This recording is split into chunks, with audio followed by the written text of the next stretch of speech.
Crimea bridge को लेकर रूस के तेवर बेहद आक्रामक हैं। रूस को जब से यह इनपुट मिला कि America unmanned surface vehicle Ukraine को देने वाला है ताकि इस पुल पर अटैक किया जा सके, तब से रूस ने पुल के आसपास सुरक्षा बढ़ा दी है।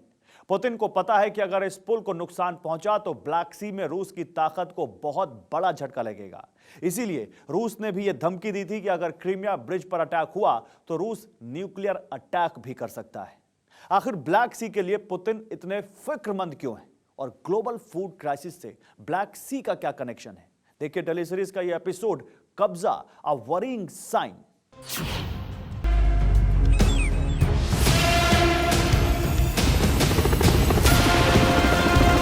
25 नवंबर 2018 कर्च की खाड़ी।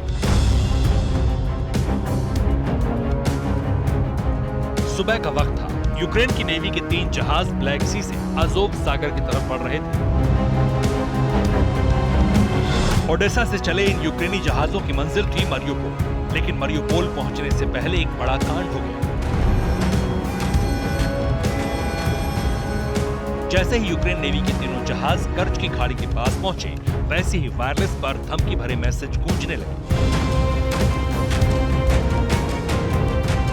ये धमकी रूस के कोस्ट गार्ड के जवान दे रहे थे।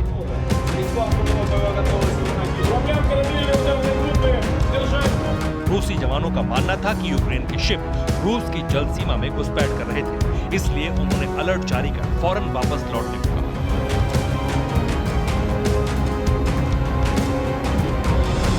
यूक्रेनी शिप पर सवार लोगों ने रूस को 2003 रूसो यूक्रेनियन ट्रीटी का हवाला दिया, लेकिन रूस नहीं माना। रूसी कोस्ट गार्ड्स ने अपनी बोट कर्च स्ट्रेट में दौड़ा दी, यूक्रेन की शिप को इंटरसेप्ट किया। क्रीमियन ब्रिज से 14 किलोमीटर पहले यूक्रेनी शिप रुक गई। रूस ने ब्रिज के नीचे कार्गो शिप लगाकर रास्ता ब्लॉक कर दिया। तब तक रशियन एयरफोर्स के 2 फाइटर जेट और 2 अटैक हेलीकॉप्टर भी वहां पहुंच गए। यूक्रेन के जहाज वापस जाने लगे तो रूस की तरफ से फायरिंग करके उन जहाजों पर कब्जा कर लिया गया।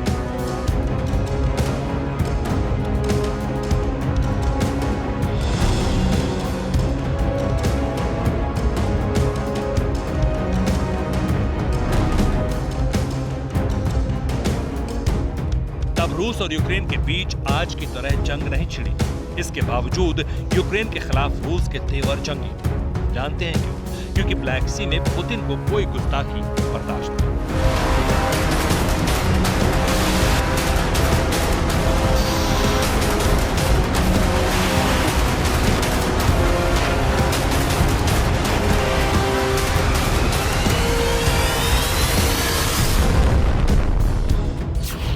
अब सवाल है, आखिर ब्लैक सी में ऐसा क्या है जिसकी खातिर पुतिन हद से गुजर जाने को तैयार है? आखिर क्यों पुतिन ने अपनी ब्लैक सी फ्लीट को न्यूक्लियर अटैक के लिए रेडी रखा है? वो कौन सा डर है जिसकी वजह से ब्लैक सी में पुतिन अमेरिका और नेटो से भी भिड़ने को तैयार है?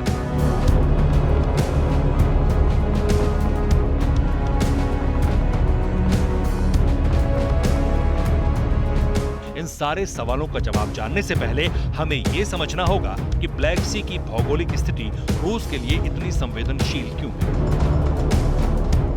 तो अटलांटिक ओशन में यूरोप और एशिया के बीच में ब्लैक सी बसा हुआ है और करीब 4.5 लाख वर्ग किलोमीटर में ब्लैक सी का बॉर्डर 6 देशों से घिरा हुआ है।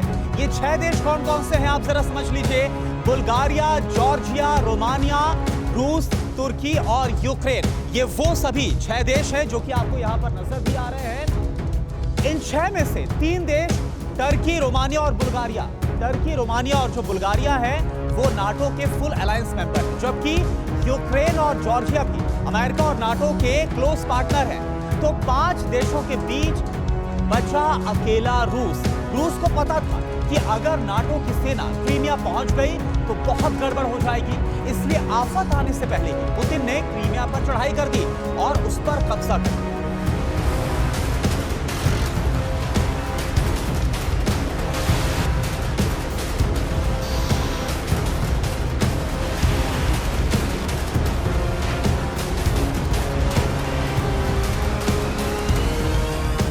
अब आते हैं आर्थिक मोर्चे पर। ब्लैक सी के जरिए ही पूर्वी यूरोप के देश वर्ल्ड मार्केट से जुड़ते हैं। रूस के लिए तो ब्लैक सी यूरोप का आर्थिक दरवाजा है। यहां से रूस की पहुंच भूमध्य सागर तक हो जाती है।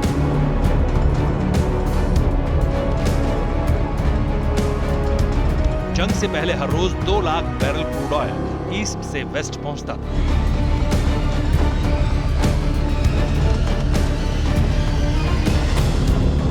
युद्ध से पहले पूरे विश्व में एक्सपोर्ट होने वाले कुल स्टील का करीब 10% हिस्सा अकेले यूक्रेन से एक्सपोर्ट होता था।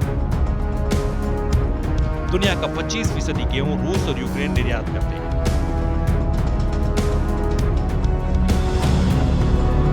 क्रूड ऑयल और प्राकृतिक गैस के लिए भी पाइपलाइन का जाल यहीं बिछा है। इसलिए ब्लैक सी पर कंट्रोल का मतलब है अकूत दौलत कमाने का।